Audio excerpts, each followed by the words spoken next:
दोस्तों नमस्ते।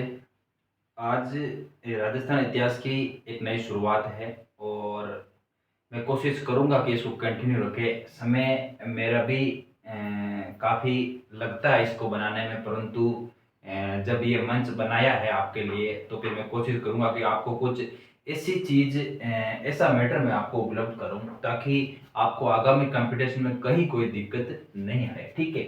ये इस क्लास के बारे में आप थोड़ी एक चीज़ समझना कि इसका शुरू करने का उद्देश्य है, क्योंकि अभी तक मैंने लगभग ओल्ड प्रश्न बहुत सारे हल करवा दिए। ठीक है?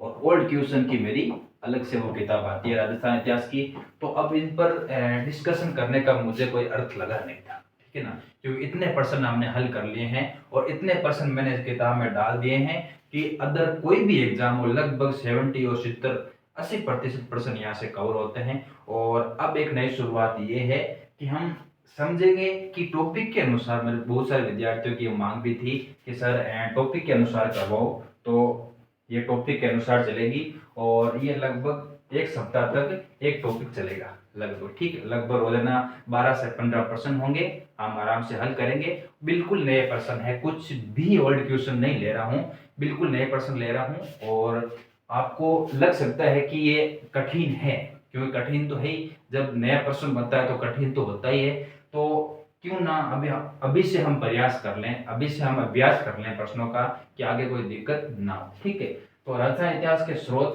पहला टॉपिक है और आज ये पहली क्लास है। आपके जितने भी साथी हैं, आप अपने साथियों को यहाँ इस मंच से आप जोड़ सकते हो और बहुत कुछ सीखने को मिलेगा। आप एक बार ये प्रयास जरूर कर सकते हो कि अपने साथियों को भी जोड़ देना। ठीक है?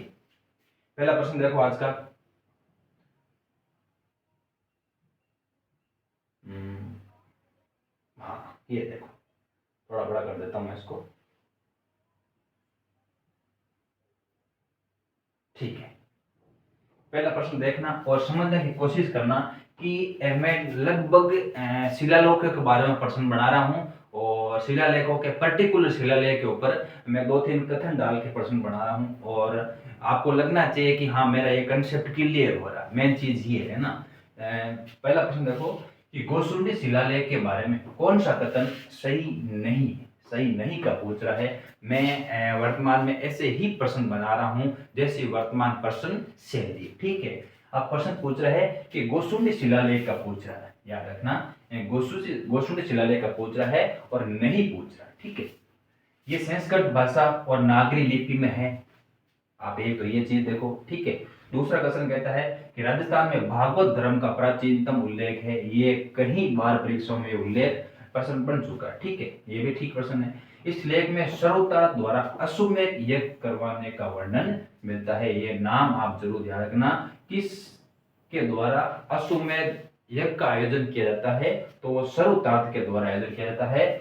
और इस लेख को सर्वप्रथम पढ़ने वाला डॉक्टर भंडारकर था। ये भी बहुत मोस्ट है कि गोसुंडी शिलालेख के अभिलेख को पढ़ने वाला प्रथम व्यक्ति कौन था, तो वो डॉक्टर भंडारकर था। और भंडारकर ने फिर उदयपुर संग्रहालय में इसको सुरक्षित रखा था। ठीक है? अभी ऐसा प्रश्न है, पर प्रश्न क्या पूछ रहा है? सही नहीं पूछ रहा है। देखो भाषा तो इसकी संस्कृत है, बिल्कुल राइट है, परंतु लिपि नागरी नहीं है। इतनी सी माइनर मिस्टेक है। लिपि कौन सी है? ब्राह्मी लिपि। लिपि कौन सी है? ब्राह्मी लिपि का इसके अंदर प्रयोग किया गया था, नागरी लिपि का प्रयोग नहीं किया गया था। तो ऐसे प्रश्न वर्तमान में पढ़ते हैं और इतनी सी ही माइनर मिस्टेक वर्तमान प्रश्नों में होती है। तो आपको समझना है, आपका कंसेप्ट समझना है कि गोसुंडी शिलालेख हम पढ़ चुके हैं कि भागवत धर्म का प्राचीनतम उल्लेख है, हम ये पढ़ चुके हैं। ठीक है ना? इसमें आप एक चीज और समझना, इसमें एक होता है संकर्षण। संकर्षण और वासुदेव, ये याद रखना। ठीक है? संकर्षण और वासुदेव का इसके अंदर हमारा उल्लेख भी मिलता है। इस स्लाइड से ये जोड़ते हुए संकर्षण और वासुदेव की पूजा का उल्लेख मिलता है, इसलिए भागवत धर्म का हो गया। और सर्वतात के द्वारा अश्वमेध यज्ञ का करवाने का वर्णन भी मिलता है। तो गोसुंडी शिलालेख से अश्वमेध यज्ञ का वर्णन भी मिलता है, भागवत धर्म का वर्णन मिलता है। और इसको इस भाषा को पढ़ने वाला कौन था, इस अभिलेख को पढ़ने वाला कौन था? डॉक्टर भंडारकर था। ठीक है, तो इसका इसका उत्तर हो जाएगा 1 नंबर। ये बिल्कुल असत्य है। संस्कृत भाषा है परंतु नागरी लिपि का कोई उल्लेख नहीं है। ये कौन सी लिपि में है? ये ब्राह्मी लिपि में इसका है। ठीक है, बेस्ट प्रश्न है। और ऐसे प्रश्न जब आप हल करने लग जाओगे ना तो आपकी विषय के प्रति समझ बड़ी गजब की हो जाएगी। फिर आपको किसी भी कोचिंग में अब जो ये प्रश्न है ना, आप इन्हीं प्रश्नों को मुझे नहीं लगता कि कोई हल करवा सकता है और ना ही कोई हल करवाता है। ठीक है ना, आप चाहे 1000 रुपए की टेस्ट सीरीज ले लेना बाजार में, चाहे 500 रुपए की टेस्ट सीरीज लेना, सिर्फ और सिर्फ घुमा घुमा के प्रश्न और ही प्रश्नों को घुमा घुमा के टेस्ट सीरीजों में चलाते हैं। ठीक है, तो ऐसे प्रश्न आपको विषय के प्रति समझ विकसित करेंगे। तो आप कोशिश करना इन प्रश्नों को समझ। ठीक, हाँ थोड़ा अटपटा जरूर हो सकता है परंतु वास्तविक चीज है और ऑथेंटिक चीज मैं आपको बता रहा हूँ। ठीक है, और शर्तों वाला टॉपिक मैंने पूरा ही ले रखा है, याद रखना। गोपीनाथ शर्मा अलग से किताब आती, याद रखना। मैंने ये कंप्लीट ऑथेंटिक ले रहा हूँ, राजस्थान इतिहास के स्रोत किताब आती है गोपीनाथ की, मैं उसमें से ये सारा कंटेंट ले रहा हूँ। ठीक है, अगला प्रश्न देखो। ये देखो, ये भी प्रश्न बहुत शानदार है। ठीक है, नानसा युग स्तंभ लेख के बारे में कौन सा कथन असत्य है? ठीक है, नानसा युग स्तंभ लेख बहुत बार यहाँ से प्रश्न बनता है और मैंने इसको 3 ऑप्शन के द्वारा समेटने का प्रयास किया। ठीक है, अब नानसा युग स्तंभ लेख के बारे में कौन सा कथन असत्य है? यह लेख 325 ईस्वी के लगभग लिखा गया था। ठीक है, 7 स्तंभों के यज्ञ के निर्मित स्थापना कल मिलती है, ये भी ठीक है।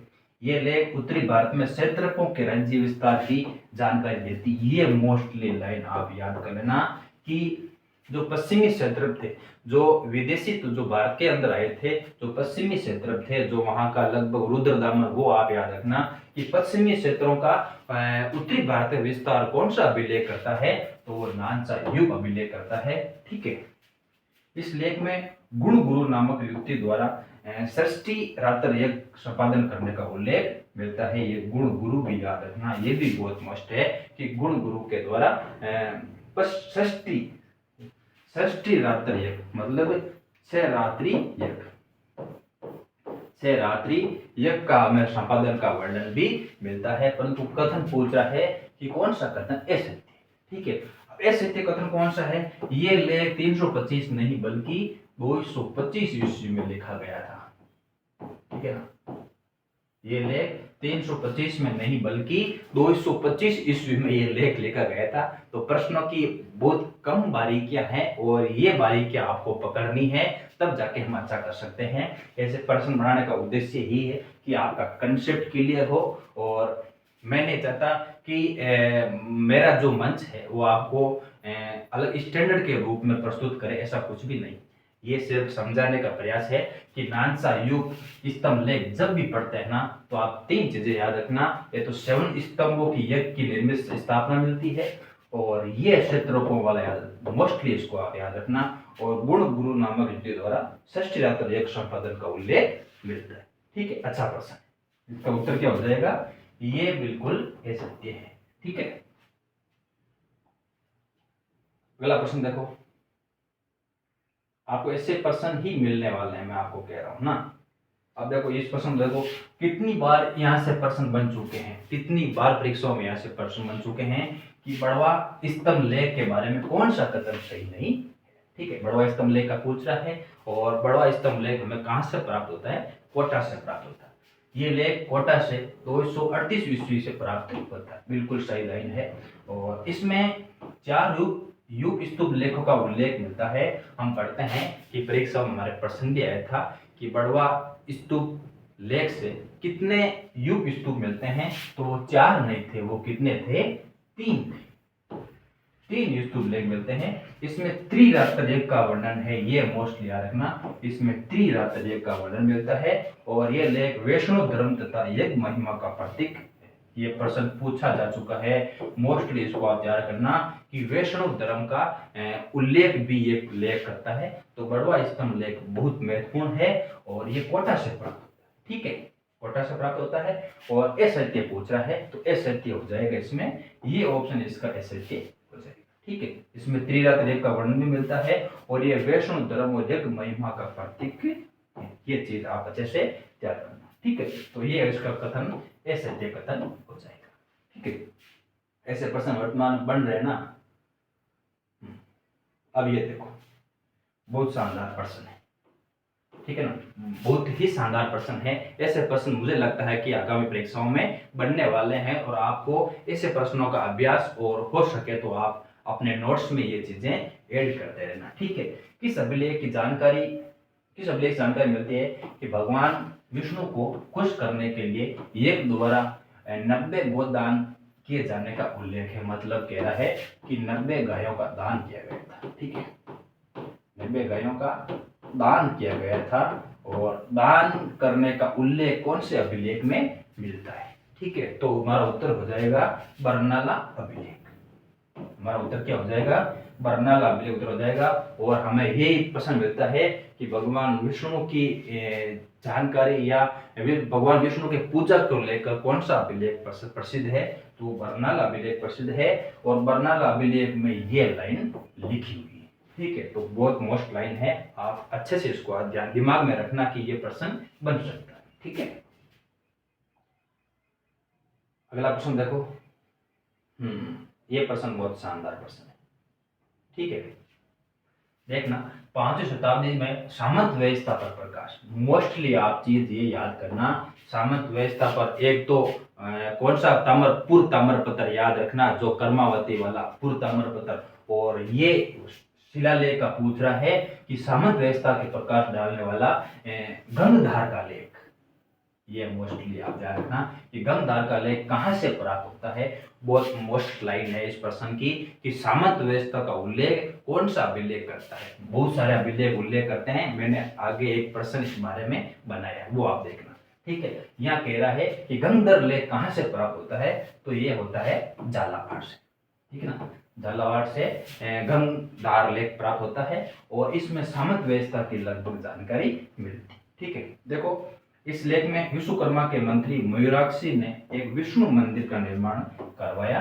ये भी कहना चाहिए कि इसी लेख में कौन से गंगधर लेख में मिलता है कि विश्वकर्मा के मंत्री मयूराक्षी ने एक विष्णु मंदिर निर्माण करवाया था। ठीक है, तो सामंत व्यवस्था के बारे में गंगधर अभिलेख, और गंगधर अभिलेख कहां से मिला है, वो झालावाड़ से। ठीक है, अच्छा प्रश्न है। अगला देखो, ये देखना, नगरी का शिलालेख के बारे में कौन सा कथन ऐसे थे। ठीक है, नगरी के शिलालेख पूछ रहा है। नगरी का हमें कहां से प्राप्त होता है, नगरी चित्तौड़ से लगभग हमें ये प्राप्त होता है। ठीक है, ऑप्शन देखो क्या कह रहा है, इस लेख को डॉक्टर भंडारकर ने उत्खनन के समय प्राप्त किया था। बिल्कुल सही कथन है, डॉक्टर भंडारकर ने ही नगरी लेख का खोज की थी, ऐसा हम पढ़ते हैं। ठीक है, ये लेख भाषा संस्कृत और लिपि नागरी में है। बिल्कुल सही कथन है, क्योंकि इसकी भाषा भी संस्कृत है और लिपि इसकी कौन सी है, नागरी की। बिल्कुल सही कथन है। और इसमें भगवान शिव की पूजा का विशेष महत्व दिया गया है। ठीक है, भगवान शिव की पूजा का विशेष महत्व है। ठीक है, ये देखो, ये कथन गलत हो जाएगा। और ये लेख 9 पंक्तियों में उत्कीर्ण, ये भी बिल्कुल सही बात है, परंतु भगवान शिव की नहीं बल्कि भगवान विष्णु की।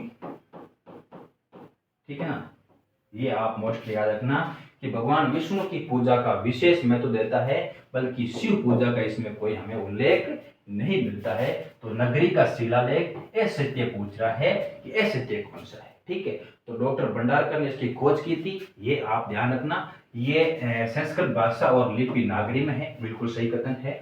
और ये लेख भगवान शिव की पूजा की विशेष महत्व देता है। यह कथन गलत हो जाएगा, क्योंकि विष्णु भगवान की आराधना से यह कथन शुरू होता है। ठीक है ना, विष्णु भगवान की आराधना से क्या होता है, इस लेख की शुरुआत होती है। इस लेख में 9 पंक्तियों में उत्कीर्ण है। बिल्कुल इसका सही कथन है। ठीक है, अच्छा प्रश्न। ऐसे प्रश्न कंसेप्ट बेस्ड प्रश्न होते हैं और आपको समझना पड़ेगा ऐसे प्रश्नों को। ये देखो, ये नया प्रश्न है और मुझे लगता है कि स्टार लगा लेना इस प्रश्न को। आगामी स्कूल और कॉलेज में कहता हूं मैं, प्रश्न बढ़ने की यहाँ से पूरी संभावना है। ठीक है ना, किस अभिलेख में गौर वंश तथा ओलिकर वंश के शासकों का वर्णन मिलता है, जिनका क्षेत्र राज्य चित्तौड़ था।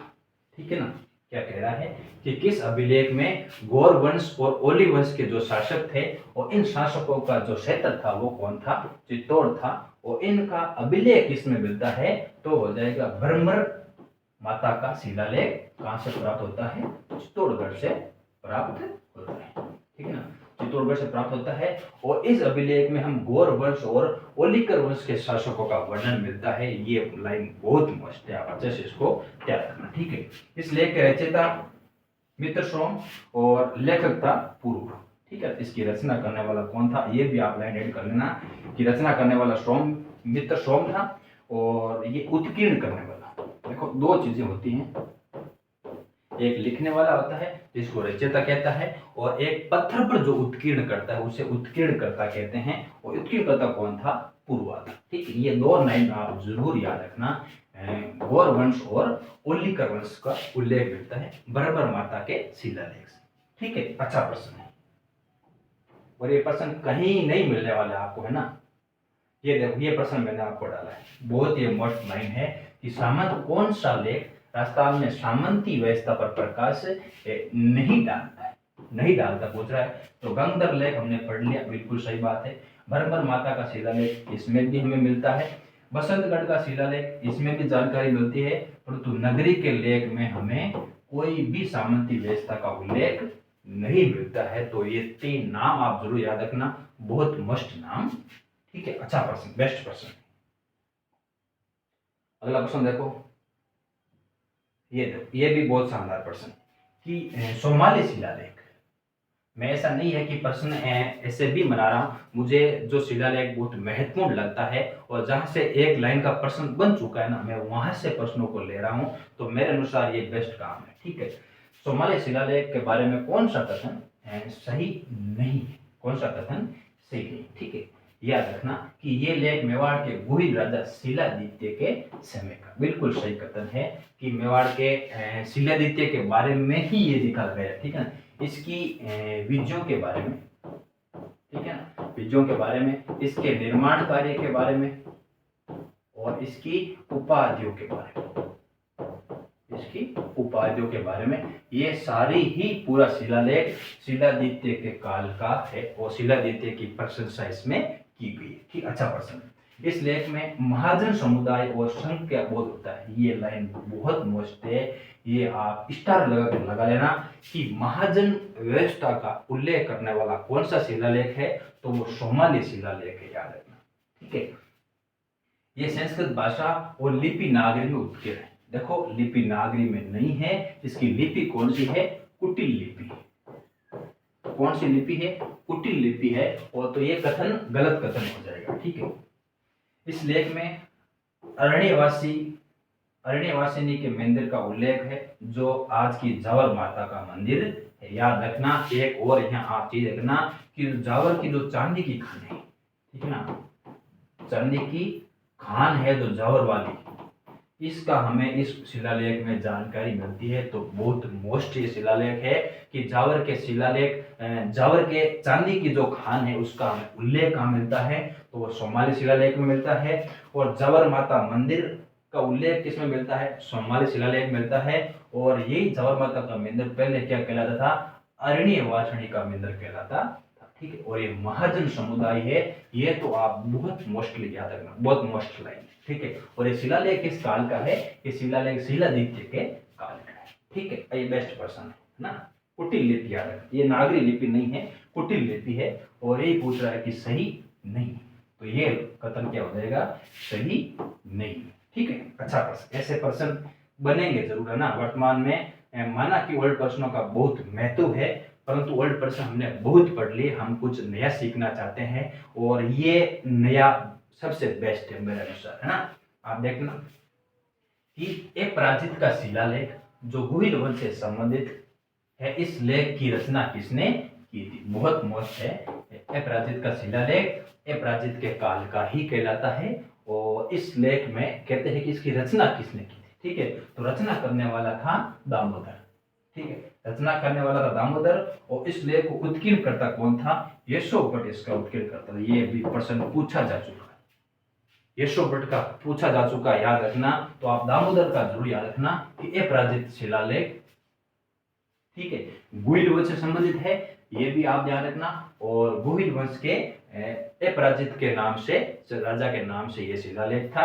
और दामोदर इसकी रचना करता था और उत्कीर्ण करता कौन था? यशोधर था। ठीक है, अच्छा प्रश्न।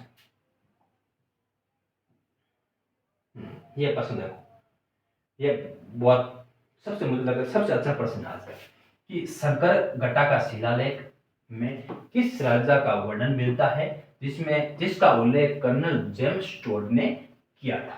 ठीक है ना, शंकर घटा शिलालेख। ठीक है, इस शिलालेख में देखो होता क्या है कि ये लगभग चित्तौड़ का, ठीक है ना, ये चित्तौड़ में हमें एक शासक मिलता है मानमोरी। ठीक है ना, मानमोरी। अब ये मानमोरी नाम तो इस शिलालेख में नहीं मिलता है, परंतु कहते हैं कि शंकर घटा शिलालेख में मानभंग नाम मिलता है।